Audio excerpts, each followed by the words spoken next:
What up, guys? Welcome back to Pete's Carport, and thanks again for joining me. And for those of you who might not have subscribed yet, click below and subscribe to see awesome videos on these type of cars here. And we also have quite a few other cars in the fleet. If you want to go through some of the videos and check it out, I'll kind of do a zoom around here of what we've been doing. We've got our SC300 drift build that we're heavily into. Lots and lots of videos coming out right now that I'm editing. I just brought this car up here. This is my 420 SCL 1986, and I basically picked this one up not too long ago. It's got really nice condition interior.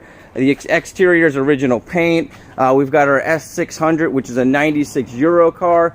But what's the car that we're working on today is this 1985 190E. It's a 2.0 liter Euro spec. It's got a 5-speed manual, and we're trying to finish up with the wheels. So if you didn't catch the last video, we went ahead and put on these big brake calipers with the drilled and slotted rotors, and we also put the braided brake lines on, and then we went to put on these Ronal rims that we went ahead and redid. And if you didn't see that, I've got a video that we went ahead and sanded all these down, reconditioned them. And unfortunately, when I went to put them on these, I had a feeling the rotor or the brake calipers were so wide that the rims wouldn't fit.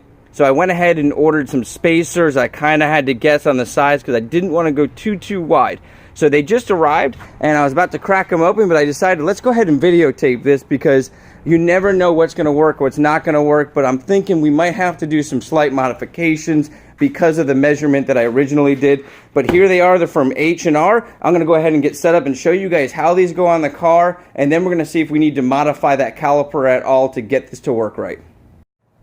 Alright, let's go ahead and crack open the box and see exactly what we've got. So this is from H&R, but they are Track Plus DRA series spacers.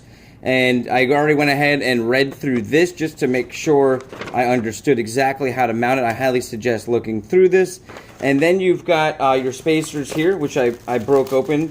And we went ahead and ordered the 20 millimeter, which is approximately 3/4 of an inch in width. So I did that because I was needing nearly an inch that I could see of clearance, but I kind of went back and remeasured before ordering. I didn't want to go too wide on the space, and found that the 20 millimeter should cut it close. And I was willing to kind of take that risk because I figured worst case I mount it up and I could send them back.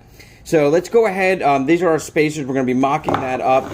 It comes with a set of bolts, and according to the instructions, these bolts are what you're supposed to mount into the actual car, and then you're supposed to use your stock bolts to mount to this plate here. So let's go see how that's going to work, because I was kind of mocking it up earlier, and I decided I wanted to record to kind of get a complete idea of how these get set up. So let's go over to the car and see if we can get them set up on the car.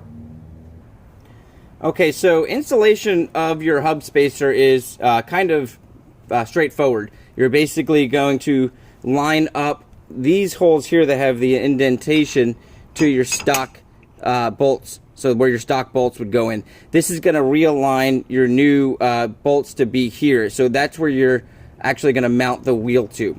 So the strange thing is, according to the instructions, it said to take the bolts that were provided and mount those into your holes. But what I found was the thread pattern on these is a little bit too wide, and when I put this on, the thread pattern of this was right for these bolts. So basically these are the stock bolts off the car, and they just kind of slide right in. So I'm guessing, I don't know if it's wrong on the instructions or if some reason they had the wrong size bolts for this specific application, but my stock bolts go right in, and they're both 17 millimeter, even the bolts that they sent along. And you're basically going to mount these, and according to the instructions, it says do not use a like an air tool or an impact wrench, but to torque them to the actual wheel spec. So kind of put them on like you would your normal wheel. So what I'm going to do is torque these to about 125 foot-pounds, and I'm going to do the same thing when I put these on. Now, the other thing on the instructions is it gives you a guide on how many turns you want to have to be safe with your wheels on. So we're going to kind of check that out to make sure that these studs here, these bolts, are going to be long enough to safely provide for the wheels. Basically, you want to make sure you have enough threads going into it. So let me go ahead. What I'm going to do here is we're going to get our new spacer hub put on here. And this has basically, this is going to allow you to center your wheel, so it's a hub centric. So this is going to allow you to basically slide your wheel on and give it that center that it's supposed to have, which you would normally get from the center of the car here. So let me go ahead and torque these down, and then we'll get the wheel on there, and I'll show you guys how this will go in. We'll make sure we have enough threads to actually use these bolts. Okay, so obviously torquing these down without hitting the brakes is going to make this just spin. And I have not bled these brakes yet, and I've already removed some of the fluid, so there's no way for me to even have somebody get in the car, and I'm by myself. So what I did was I got a screwdriver and put it into one of the drilled parts of the rotor. Now, there's probably other ways you could get that in there, down one of these slots, probably in the middle here. But that worked out really well, and that allows me to go ahead and torque down these bolts. Like that. So I'm doing 125 foot-pounds of torque onto those bolts. Just wanted to fill you guys in, and I'm going to get that tire mounted here in just a second. Okay, next we want to mount our rim up there, and this is where we're going to find out if it hits or not. And you're going to want to try to line up those bolt holes that came from the factory. So what you can do is get it on here and then turn your brake caliper till those line up. And like I said, I've already kind of tested it out, and these bolts that came with it are the ones that are going to work in here.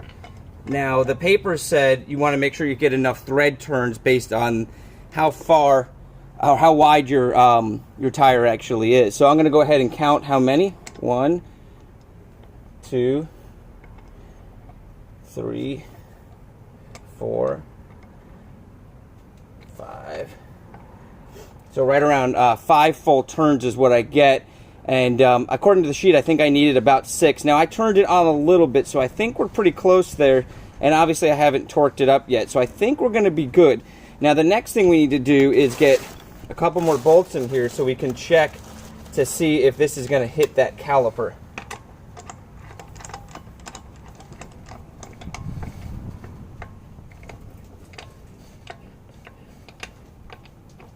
Yeah, and as you can see, once I tighten that one up, we're getting a couple, I got almost another full turn. So we're at least getting 6 full turns on our bolts here. So I think these bolts are going to work out perfectly fine. So now I got those 2 in. We should be able to spin it. And I don't know if you can hear that, but it is barely touching the front of that caliper. And that's kind of what I suspected. When I did this measurement, I knew it was going to be very, very close. But I already kind of had in mind that I was going to grind down the front of this caliper a little bit, because you do have quite a bit of metal on those calipers, and you're safe sanding down a little bit or grinding down a little bit. I'm probably going to try to use some really heavy grit sandpaper and try to sand some off. I might even just hit it with the grinder just to get it ground down if I can get the right angle. I don't want to dig into it and have like angled cuts or anything. I just want to make sure I do a flat grind into it. So let me go ahead and grab my grinder and my sander and see which works best, and then I'll fill you guys in on how much I took off and how easy it was. So the grinding disc worked really well. I did a very minimal amount, and then I rebolted everything up and I put all the bolts in just to kind of see where I was at. And you can hear it is hitting, and what I can see is that it's hitting right along here. Now, I only took off very minimal metal, so what I'm going to do is really try to work this edge and feather it out to here just to get a little bit more off, because I can see it's a real snug fit here, but we're really only getting some slight rubbing. So we should be able to get this accomplished, no problem. Pull this wheel off. I'm going to grind it down a little bit more, remock it up, and then we should be good to go.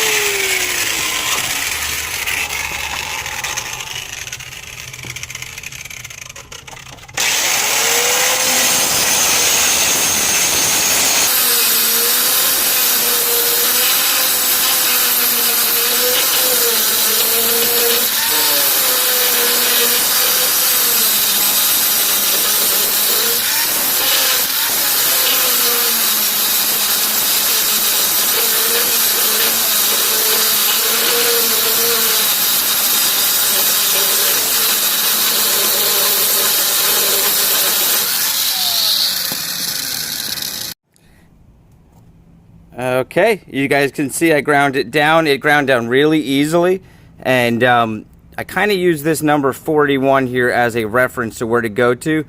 And you know, I knew I was gonna have to paint these or do something with them, but I really like the way that it looks. I'm not the type of person that really likes the red, the green, the blue calipers on a car like this. I kind of like the just plain black or the dark gray like they use. And after basically grinding this down, I really like the way that this brushed looks. And so I might just hit it with some clear coat just to keep it from rusting. I'm not sure yet. I'll kind of decide on that.